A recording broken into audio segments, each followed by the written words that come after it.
Hola, hoy vamos a hablar de ovario para histología.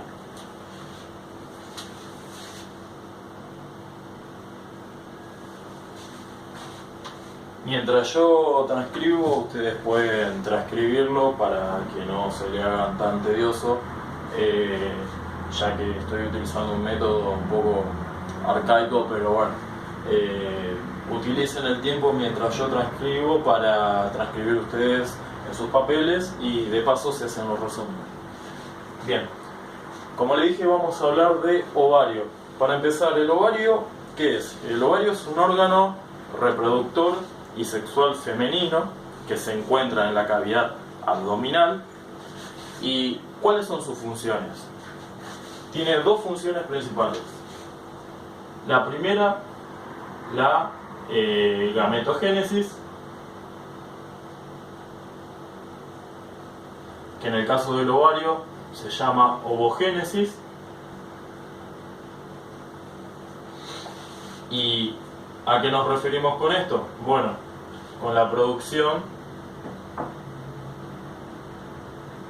de gametas femeninas. Su segunda función, la esteroidogénesis. Esteroidogénesis. Bien. ¿Y a qué nos referimos con esteroidogénesis? Bueno, a la producción de hormonas femeninas. ¿Cuáles son esas hormonas? Estrógenos y progesterona. ¿Cuál es la función de cada una de ellas? Bueno, la función de los estrógenos es la de la maduración de los órganos sexuales internos y externos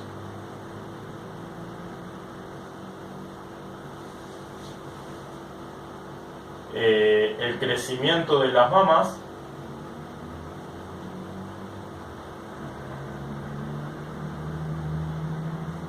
el aumento de tejido adiposo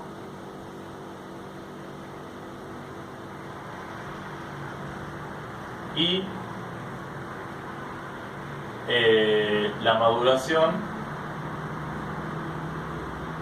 o el desarrollo de los caracteres femeninos. Bien.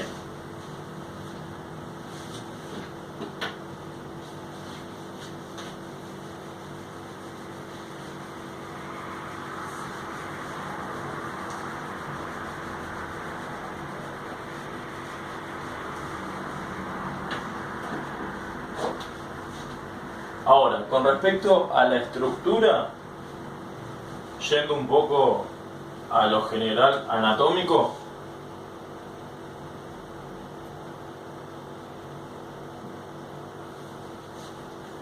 el ovario tiene una forma ovoide, donde posee un polo superior y un polo inferior. Voy a dibujar los órganos relacionados porque tiene estructuras relacionadas. Supongamos que acá tenemos el útero, las trompas uterinas, trompas de Falopio, como se le quiera denominar, y el ligamento ancho del útero, que bueno, es un repliegue de peritoneo. Y bien, el ovario va a poseer tres ligamentos.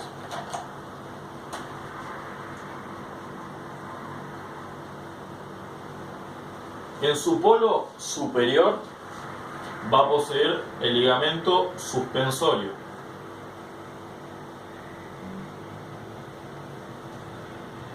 Que este ligamento suspensorio se va a adosar a la pelvis. Luego vamos a tener el ligamento mesovárico o mesovario, que está adosado al ligamento ancho del útero, porque es una continuación del repliegue peritoneo. Y por último, en el polo inferior vamos a tener al ligamento ovárico, que lo va a estar relacionando con el útero, o más bien dicho, va a estar adosado al útero. Bien, esto con respecto a la estructura macroscópica.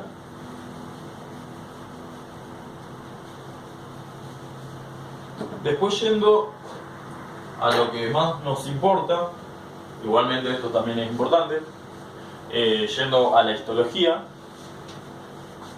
el ovario, voy a hacer un dibujo grande,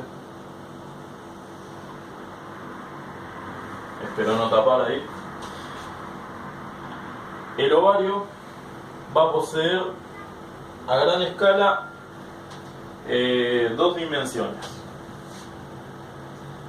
Primero va a poseer en el centro la médula. ¿Qué va a poseer la médula?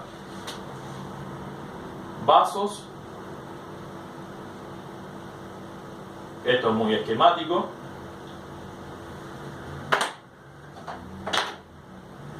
Linfáticos.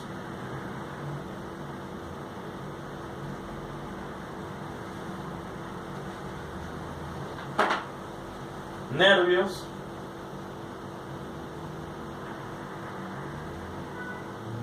Aclaro que es muy esquemático. Y tejido conectivo laxo. Supongamos que estos puntitos son células. Tejido conectivo laxo. Entonces, reiteramos, en la médula vamos a encontrar vasos linfáticos, nervios y tejido conectivo laxo. La siguiente capa sería la corteza. Hay que aclarar que no hay ningún límite entre la corteza y la médula, pero bueno, acá hacemos un paréntesis y ponemos médula. Bien, luego la corteza va a poseer también tejido conectivo laxo. Esto es muy esquemático. Supongamos que estos puntitos son células del estroma. Va a poseer músculo liso, que va a poseer una función contráctil a la hora de romper los folículos.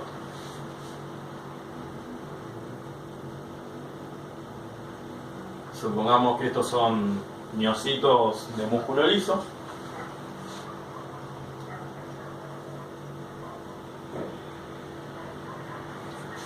Y principalmente folículos. Todos los tipos de folículos. Esto va a estar explicado con respecto a lo de desarrollo folicular, va a estar explicado más específicamente o quizás con más detalles en otro video, pero bueno, se los puede mencionar acá en la estructura y de paso debo dibujar. El primero es el folículo primordial.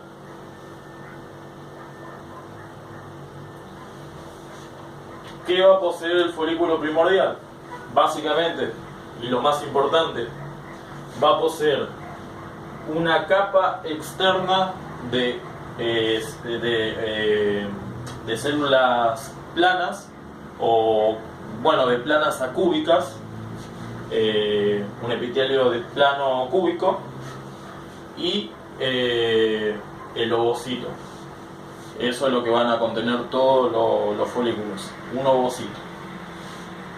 Y bueno, célula del estroma, que básicamente es tejido conectivo laxo. Después, yendo en escala de maduración, de desarrollo, el folículo primordial pasa a folículo primario.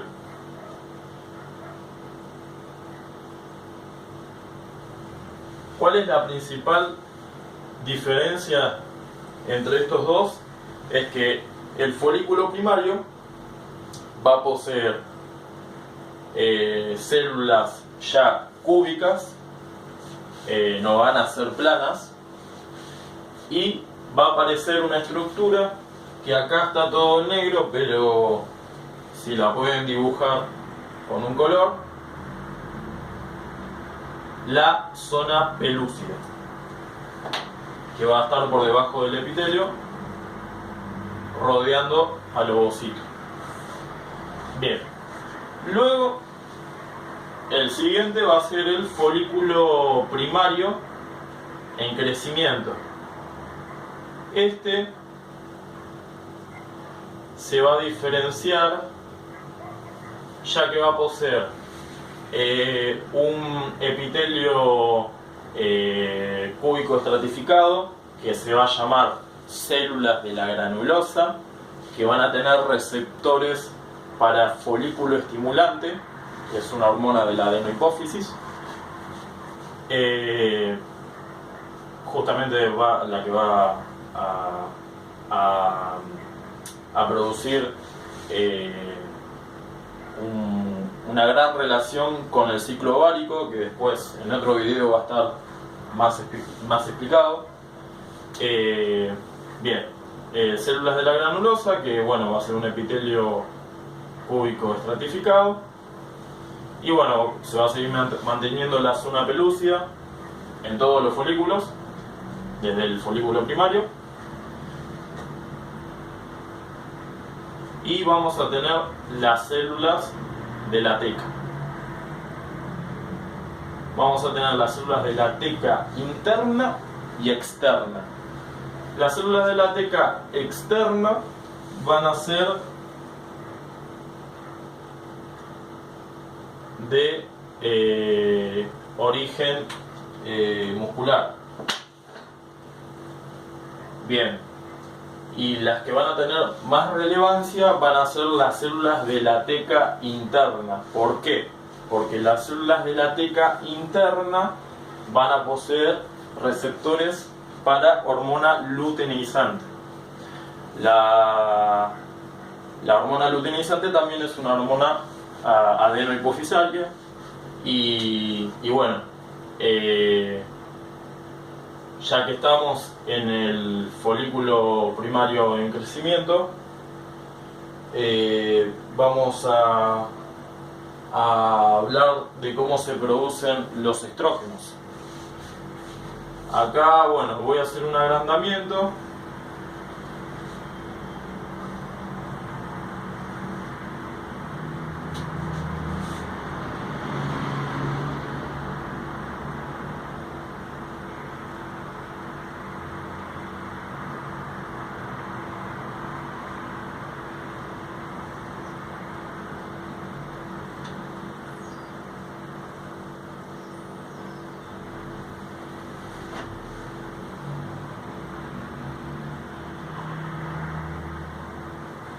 Esta sería la zona pelúcida, las células de la granulosa. Ahí le dibujamos los núcleos. Bien. Y las células de la teca externa, que son células estromales.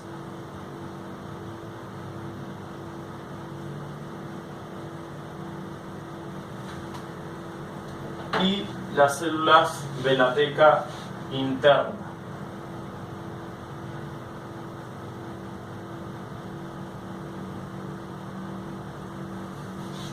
Bien. Habíamos dicho que las células de la granulosa tenían receptores para folículo estimulante. y las células de la teca interna tenían receptores para luteinizante. Bien.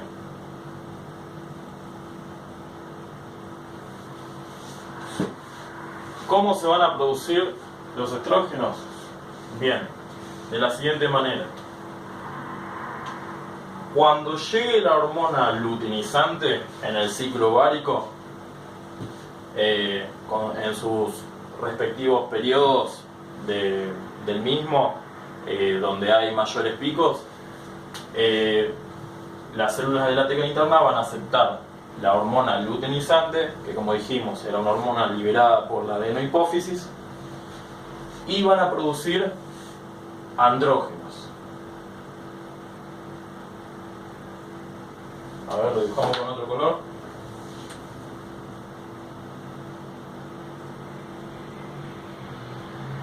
Andrógenos. ¿Qué son los andrógenos? Bueno, son precursores de hormonas esteroideas, en este caso de los estrógenos. Bien, y cuando llegue el estímulo de la folículo estimulante a las células de la granulosa, estas van a convertir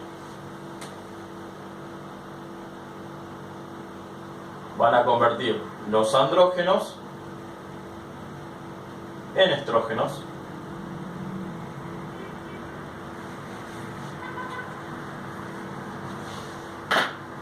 Bien, y eso sería básicamente cómo se producirían los estrógenos en la mujer.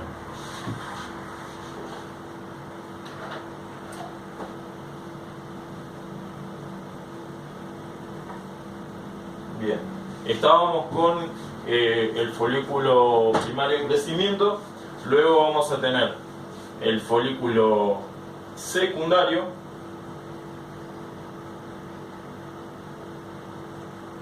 que también va a tener las células de la granulosa, la zona pelúcida, el ovocito. Bien,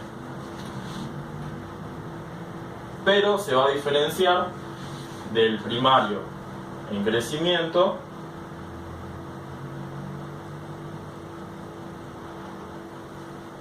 ya que va a poseer dos diferencias. Primero, que va a poseer cúmulos o lagunas de líquido.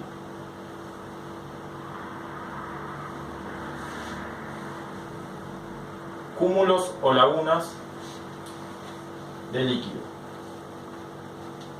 Y la segunda diferencia va a ser que va a aparecer otra capa llamada cúmulo o óforo, que va a ser una capa de células cúbicas.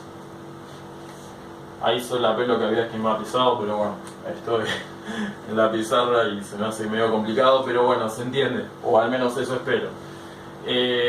Entonces, reitero, por si se perdieron, el folículo secundario se va a diferenciar del folículo primario en crecimiento por dos diferencias.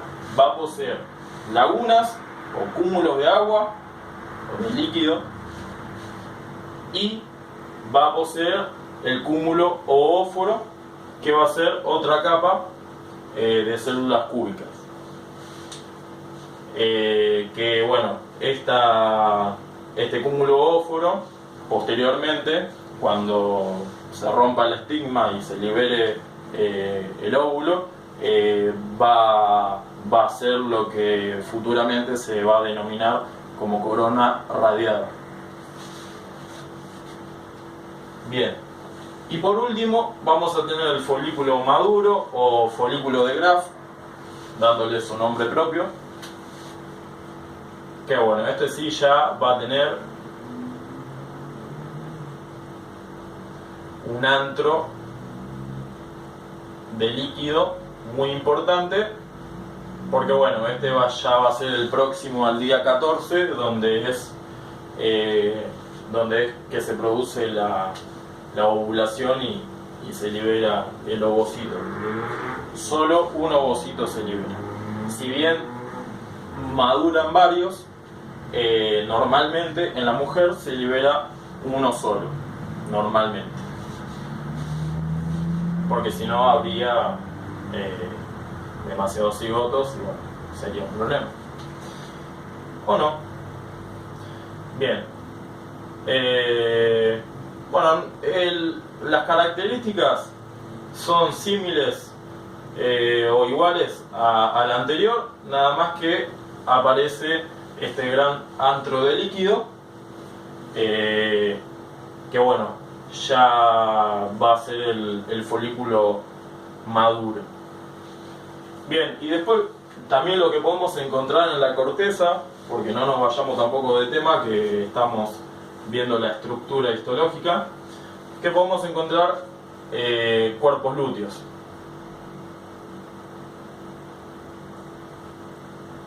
¿Qué son los cuerpos lúteos? Bueno, cuando el folículo de Graf libera el ovocito, esas células epiteliales y el estroma se atrecian y terminan formando el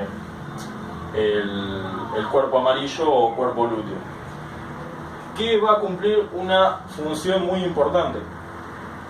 ¿Por qué? Porque el cuerpo lúteo, cuando veamos ciclo ovárico y ciclo endometrial, va a ser el encargado de producir la progesterona. Que bueno, la progesterona va a ser la encargada de alojar o preparar a la mujer para la gestación, preparar al útero para la gestación y preparar a las mamas para la lactancia. Esas van a ser las dos principales funciones de la progesterona, que no sé si los mencioné antes, lo tenía que mencionar antes, pero bueno, me lo salteé. Si lo pueden corregir y arreglar, mejor. Pero bueno, ya que venimos al caso, les menciono lo que se me pasó. Bien, y con respecto a la corteza, ya dijimos, tejido conectivo laxo, ya nombramos muy por encima todos los tipos de folículos, el cuerpo lúteo, y bueno, lo que se continúa de interno hacia externo ya va a ser una capa de tejido conectivo denso, ya no va a ser laxo, tejido conectivo denso, que también se halla en el testículo, que se llama túnica albuginea. Y por encima de la túnica albuginea, hacia externo, muy esquemáticamente lo voy a hacer,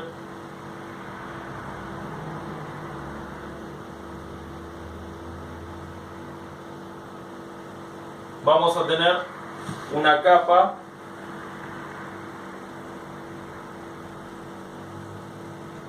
de células planas, acúbicas,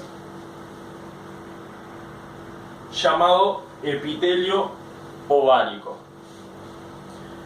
Este epitelio ovárico, o también llamado epitelio germinativo, tiene una importante relevancia clínica, ya que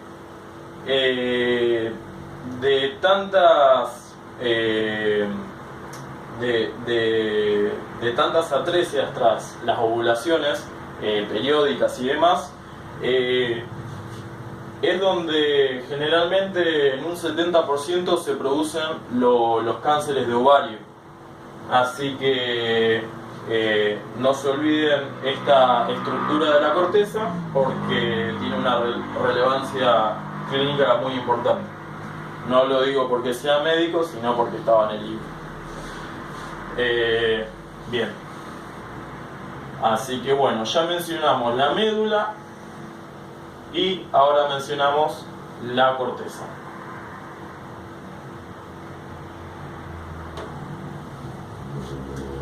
Perfecto. Bueno, no faltaría nada, ya mencionamos todo, si quieren hacemos un repaso. Médula, tejido conectivo laxo, vasos, nervios, linfáticos. Nos vamos hacia la corteza, no hay límite, no está delimitado, y encontramos los folículos y tejido conectivo laxo y también células musculares lisas. Luego, hacia afuera, la túnica albuginea. Recuerden, ya no es tejido conectivo laxo, es tejido conectivo denso.